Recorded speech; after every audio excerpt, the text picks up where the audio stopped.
Oke, Assalamualaikum warahmatullahi wabarakatuh. Waalaikumsalam. Perkenalkan, kami dari peserta Latsar Kemendikbud tahun 2022, Angkatan 29, kelompok 1B. Izinkan kami, Bu, untuk hari ini mewawancara Ibu terkait nilai-nilai bela negara, khususnya yang berkaitan dengan tugas Ibu sebagai unsur pimpinan di fakultas ini.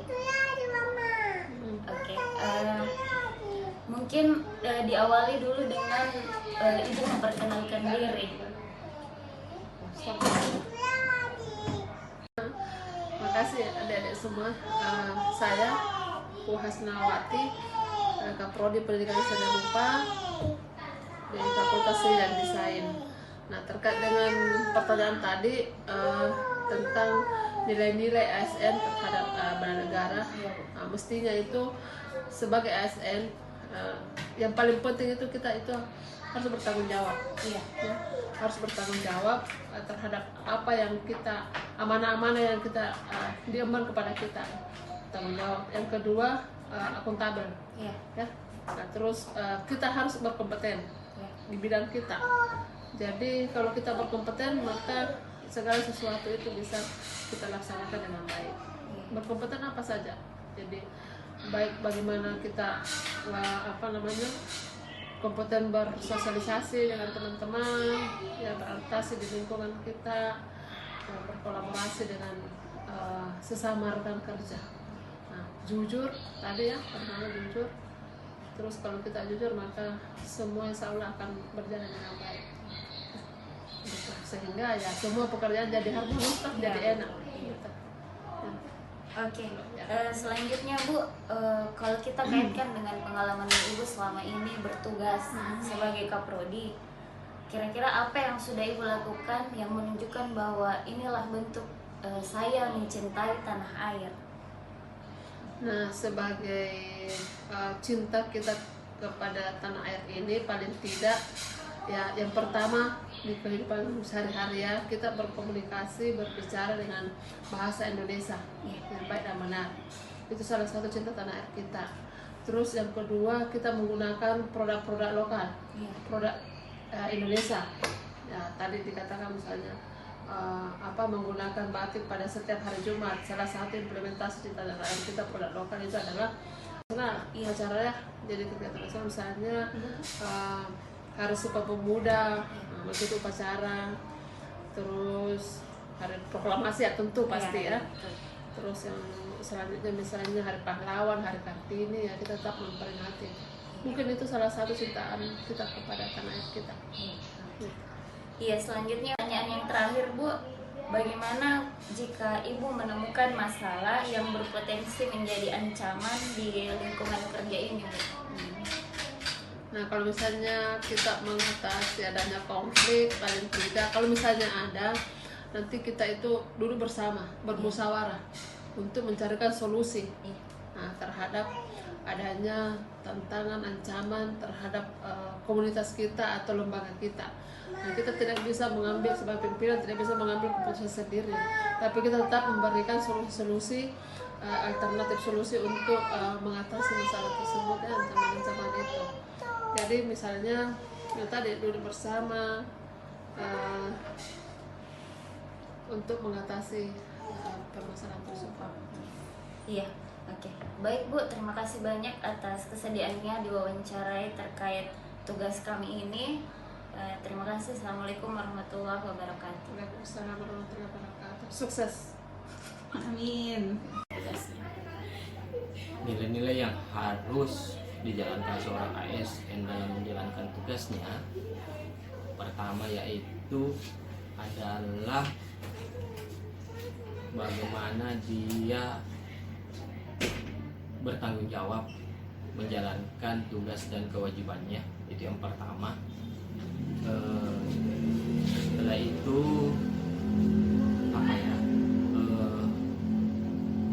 loyalitas dan keikhlasan dan kejujuran itu sendiri. Itu saja dulu yang tiga sebenarnya. Apakah kita miliki pengembangannya ya ada di nilai-nilai ketika dia bagaimana melaksanakan pekerjaannya, seperti itu. Bentuk cinta tanah air selama menjalankan tugas yaitu menyelesaikan pekerjaan, menyelesaikan kewajiban, melayani apa yang menjadi bidang tugas kita. Kalau kita ya berkutat dengan dunia pendidikan, berarti ada dosen, ada pegawai, terutama mahasiswa dalam bentuk pelayanan. Selain itu kita harus punya punya inisiatif sebenarnya, inisiatif menyelesaikan, mencari solusi bagaimana menyelesaikan satu pekerjaan atau tugas yang diberikan. Jadi inisiatif ini kadang-kadang susah dimunculkan bagi banyak orang mungkin, bagaimana menyelesaikan pekerjaan, karena dia terpaku sama apakah ini sudah benar saya lakukan, tetapi harusnya menjadi bagaimana kita mencari solusinya sambil tetap berpegang sama aturan yang berlaku di instansi ataupun di aturan pegawai negeri sipil. Itu yang harus dipegang, bagaimana seorang pegawai, bagaimana seorang aparatur sipil negara dalam bertugas, seperti itu. Ketika kita dalam satu organisasi, pasti ada orang atau ada pejabat yang ditunjuk sebagai yang bertanggung jawab atas organisasi dan kerja-kerja tugas-tugas pokok kita. Bagaimana kita mencari solusinya sambil tetap berpegang sama aturan yang berlaku di instansi ataupun di aturan pegawai negeri sipil. Itu yang harus dipegang, bagaimana seorang pegawai, bagaimana seorang aparatur sipil negara dalam bertugas, seperti itu. Ketika kita dalam satu organisasi, pasti ada orang atau ada pejabat yang ditunjuk sebagai yang bertanggung jawab atas organisasi dan kerja-kerja tugas-tugas pokok kita. Seharusnya kita tetap berkonsultasi, berkomunikasi, dan berinteraksi baik di teman sejawat yang di luar organisasi pun, menjadi bagaimana aturan yang sebenarnya. Sebagai apakah kita sebagai bawahan, berarti kita tetap berkonsultasi dan berkomunikasi dengan atasan langsung untuk bagaimana solusinya, mencari solusinya dengan mengeluarkan ide-ide mungkin yang cocok untuk melaksanakan kewajiban tersebut. Kalaupun ada aturan yang kita gunakan, ya aturan dulu, baru kita mengembangkannya dengan solusi-solusi yang lain, tetapi tidak melanggar aturan, seperti itu. Menurut Ibu, nilai-nilai apa saja yang harus dimiliki oleh seorang ASN dalam menjalankan tugasnya? Ya, menurut saya ada beberapa ya yang harus dimiliki oleh seorang ASN. Dengan dia adalah abdi negara, maka yang pertama menurut saya adalah dia harus berorientasi pelayanan. ASN itu melayani masyarakat. Kalau dosen yang melayani mahasiswanya dengan baik, gitu. Kemudian yang kedua adalah kompetensi sesuai dengan bidang yang dia geluti ya. Kalau dia dosen, maka dia harus berkompeten jadi dosen. Apa itu? Ya, kalau dosen kan ada tridharma perguruan tinggi ya, pengajaran, penelitian, dan pengabdian. Itu harus dilakukan dan itu harus dikuasai.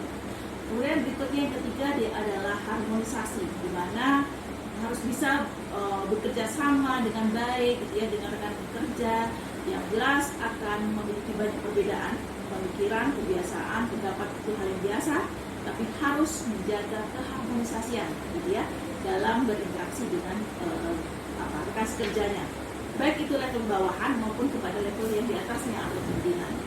Berikutnya adalah menurut saya perlu dengan ASN itu harus loyal.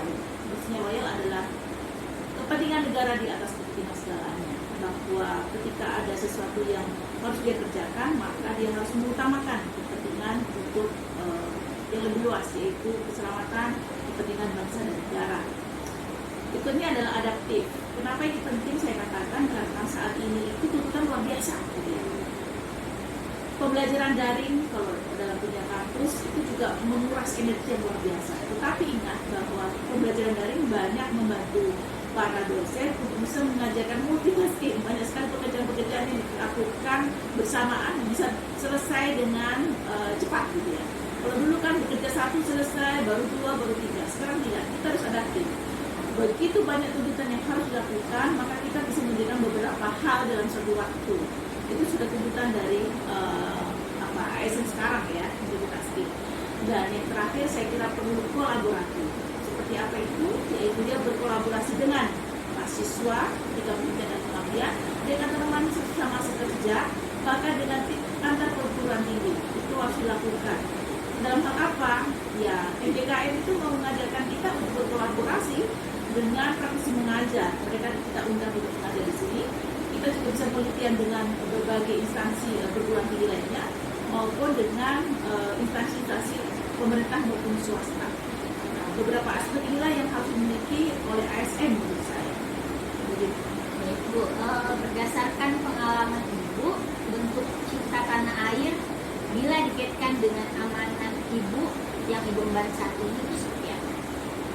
Oke, cinta tanah air berarti mengutamakan kepentingan dari yang dibutuhkan oleh tanah air kita supaya tetap kokoh dan berkembang.